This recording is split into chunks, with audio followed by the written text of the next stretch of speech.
అదే జరిగేది. ఉపాధి హామీ డబ్బులతోనే నాడు నేడు స్కూళ్ళకి కన్స్ట్రక్షన్కి అయిన కాస్ట్ను పెట్టారు.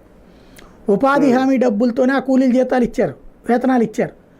అదే సందర్భంలో ఉపాధి హామీ డబ్బులతోనే ఈ రైతు భరోసా కేంద్రాలు, సచివాలయాలు కట్టింది.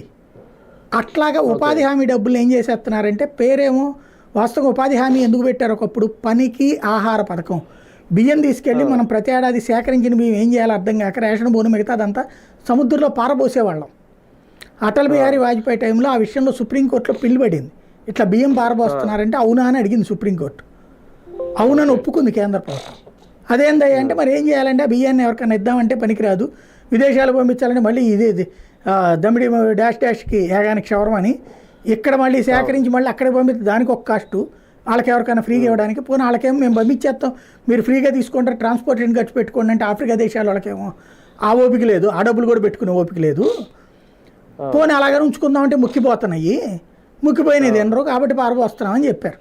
మరి ఎందుకు సేకరిస్తున్నారే కదా, ఆపేయచ్చు కదా అంటే, సేకరించకపోతే రైతులకి పంటలు పండించడానికి ఇంకేముండదు, రైతు అన్యాయం అయిపోతాడు. వాళ్ళకి ఇదే తెలుసు, మరి ఏం చేయమంటారు. పోనీ అది తినేది పండించచ్చు కదా అంటే, ఆ నేలలో అదే పండుతుందండి, ఇది పండదు అని వాళ్ళు అఫిడవిట్ ఇచ్చింది ఆ రోజున, కేంద్రం వాదించింది. అప్పుడు మరి దాన్ని అట్లా పారపోయకుండా పబ్లిక్కి ఏదన్నా తిండి లేని వాళ్ళు కూడా మన దేశంలో ఎంతమంది ఉన్నారు కదయ్యా, దాన్ని వాళ్ళకే చేర్చండి అని అడిగింది ప్రభుత్వం. ఇది కోర్టు చెప్పింది, ఆదేశించింది.